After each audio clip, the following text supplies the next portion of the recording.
Voilà mon nouveau quotidien. Des machines, des aiguilles et une équipe de formateurs sur mesure qui s'adaptent à chacun. Au fait, je ne vous ai pas dit, mais je suis stagiaire au Greta en BTS métier de la mode vêtements. Ça fait quelques semaines seulement, mais j'ai déjà été piquée par un mélange d'envie, de plaisir et de motivation. Il faut dire que la mode fait partie de l'histoire du Greta depuis le début. Et le début, c'était en 1974. 74. Cette année-là, la majorité est passée de 21 à 18 ans. Giscard d'Estaing, candidat à la présidentielle, prononce une petite phrase qui restera longtemps gravée dans les mémoires. J'ai un cœur comme le vôtre qui bat sa cadence et qui est le mien. Vous n'avez pas le monopole du cœur. À la télévision, on regardait.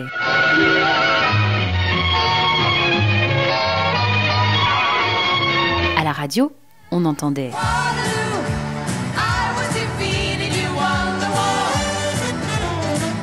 Tandis que la mode oscillait entre des jupes longues et des tailles serrées. Et au Greta, Chantal Le Saulnier est celle qui a porté haut les couleurs de la mode jusqu'à lui dédier une structure quelques années plus tard. Effectivement, le Choletais était quand même la deuxième région de France dans le domaine de l'habillement, la création de l'habillement. Et donc, il y avait une forte demande de la part des industriels. Et bon, on a essayé de favoriser au maximum cette relation avec eux.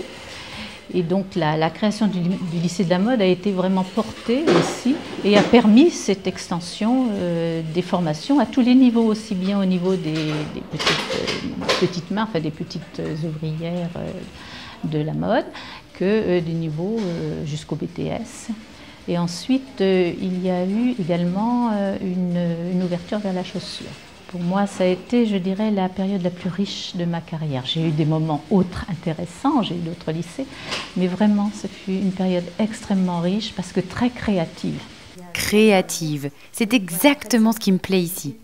Sylvie, la formatrice, me raconte qu'une ancienne stagiaire du Greta a aujourd'hui sa propre boutique. Une histoire étonnante, car l'atelier repris par Anna de la Hode, il y a quelques années, était aussi son premier lieu de stage lorsqu'elle a intégré le Greta. Originaire de République tchèque, elle a trouvé, derrière la porte du Greta, une vraie confiance en son talent. En 2005, quand on est arrivé à Cholet, regardant sur Internet, je trouvais proposition de Greta, des formations qui s'appelaient mécanicienne en confection, je crois, ou mécanicienne en mode, quelque chose comme ça. Et je me suis dit, ah, oui, c'est bien, parce que j'avais depuis toujours passion pour la couture. Je savais coudre déjà avant, donc je me suis dit, ça peut être bien intéressant. Donc je me suis présentée et j'étais acceptée pour la formation 2005-2006. Je dis toujours que c'était les 9 mois les plus heureux dans ma vie, peut-être, parce que c'était vraiment très très bien. On s'est éclaté parce qu'il y avait, bien sûr, il y avait beaucoup de choses à apprendre, mais quand moi j'étais assez avancée, pour moi c'était plutôt confirmation que ce que je sais faire, que c'est bien. Donc je me suis fait vraiment plaisir. Vous savez que plus de 800 personnes ont suivi comme moi la formation mode depuis 40 ans. Et c'est pas tout, car le Greta, c'est bien d'autres filières. Les premières années, il n'y avait pas encore de locaux attitrés, mais déjà une belle activité. C'est ce que m'ont raconté deux anciens conseillers en formation continue. Le Greta, c'était quelque chose de nouveau déjà, puisque la loi de 71 avait créé la formation pour adultes, avec une obligation légale des entreprises. Et les Greta étaient une invention de 74, donc c'était quelque chose de nouveau. Donc on en était au balbutiement. Mais l'établissement avait déjà une histoire en formation d'adultes. L'histoire par la promotion sociale, d'une part, et par les stages de piqueuses en confection, d'autre part. C'était un établissement qui avait une implantation déjà très forte dans le milieu industriel. Quand les Greta sont nés, j'ai été formateur en maths, et puis ensuite CFC. Comme formateur, je dois dire que j'ai suivi l'évolution, les débuts de la pédagogie par les objectifs, l'adaptation de la pédagogie à la formation des adultes. C'était déjà pour moi une petite révolution. À l'époque, il y avait déjà des stages qui existaient pour les entreprises locales. Bon, la plus grosse à l'époque, c'était Thomson CSF. Donc effectivement, il y avait des stages en électronique qui existaient déjà pour Thomson CSF. Puis sont venus après des stages pour une population qui venait du sud-est asiatique et qui s'est implantée sur Cholet. Donc il y a eu beaucoup de stages d'alphabétisation. Ensuite, comme CFC, je suis arrivé ici pour mon année de stagiaire à la rentrée 87.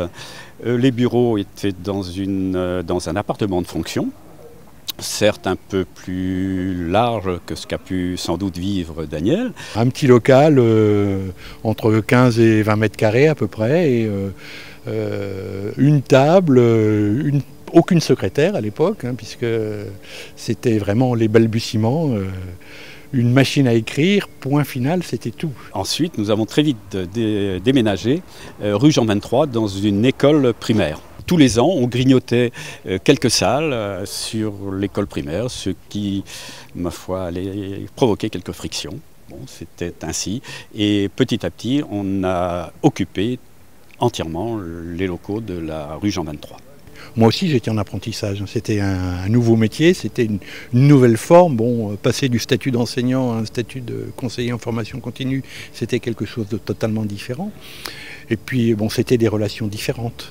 On n'avait plus des relations d'élèves à enseigner, donc c'était totalement différent. Ce que je retiens, c'est la richesse d'un métier, de la métier de conseiller en formation continue, richesse par rapport au contact que l'on peut avoir, aux relations que l'on peut avoir dans tous les domaines, que ce soit à l'interne avec les formateurs, la mise en place de formation, l'innovation pédagogique, ou à l'externe, la relation avec les entreprises, chefs d'entreprise, responsables de formation. La pédagogie a beaucoup évolué. Je pense que ça a été le point de départ toutes ces années de la prise de conscience qu'on n'enseignait pas aux adultes comme on enseignait à des élèves. Je n'ai pas vu passer le temps.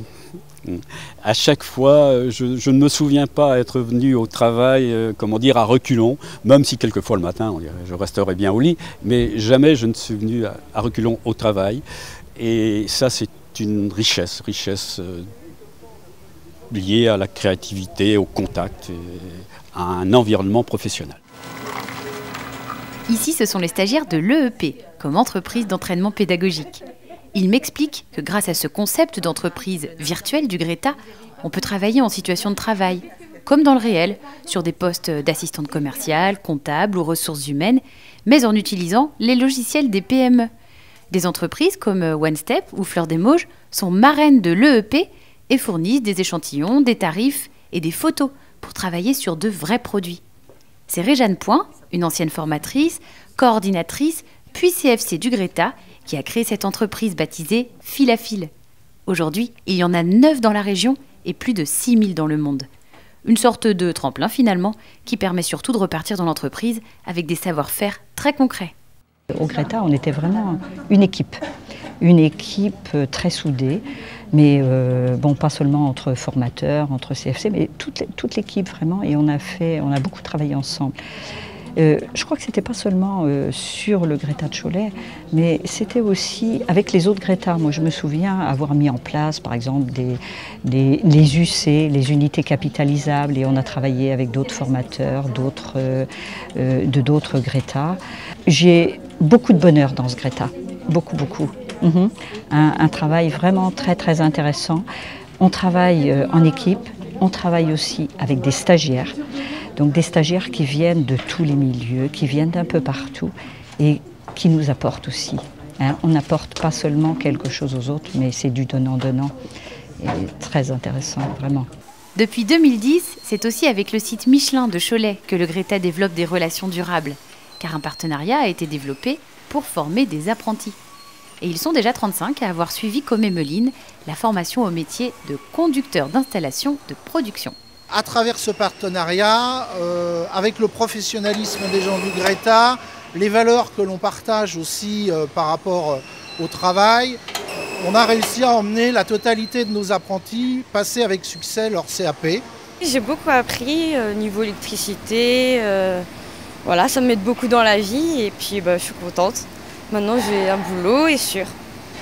CDI. Durant cette formation, en fait, nos apprentis ont des tuteurs dans l'usine, mais ils sont aussi suivis en permanence au niveau du Greta et nous sommes en contact hebdomadaire pour régler les problèmes qui peuvent se poser en termes de présentéisme, de comportement.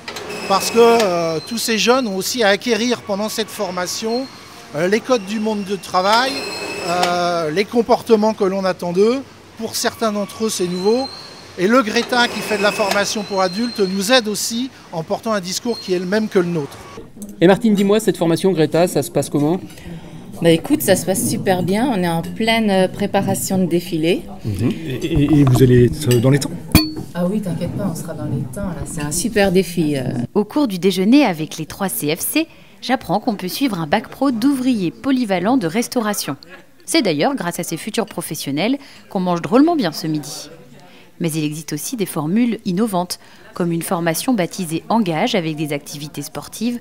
L'action de formation s'adresse exclusivement à des jeunes de demandeurs d'emploi qui nous sont adressés par la mission locale du Choletais, avec une participation de la Jeune France Accueil Formation.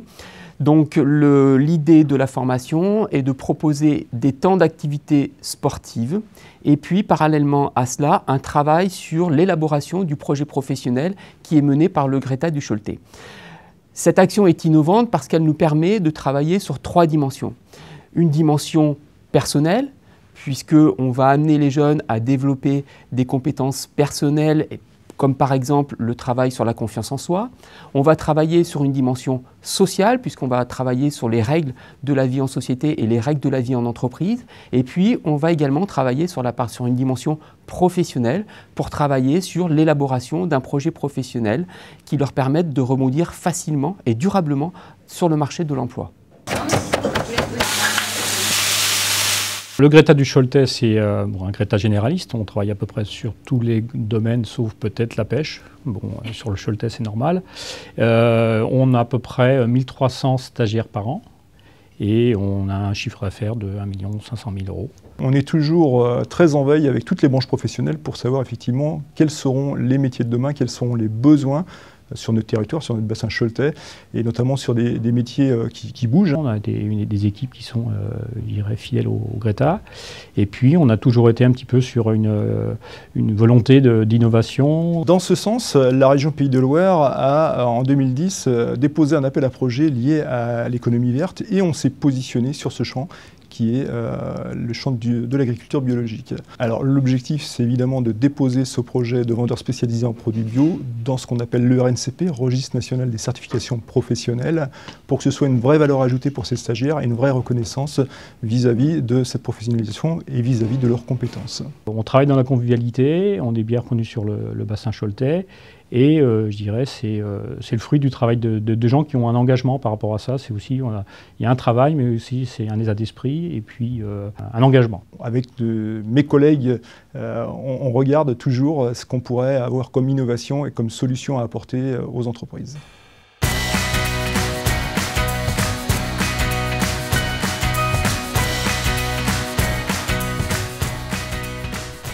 On fête donc le 40e anniversaire du Greta du Choletais. Moi, je préside aux destinées de cette belle institution depuis 6 ans. Le recul partiel que j'en ai, c'est que c'est un outil de formation qui, je crois, a gagné son pari. Il est véritablement au service des entreprises du pays choletais et il est au service aussi des personnes qui ont besoin de monter en compétences ou de changer de métier ou de se former.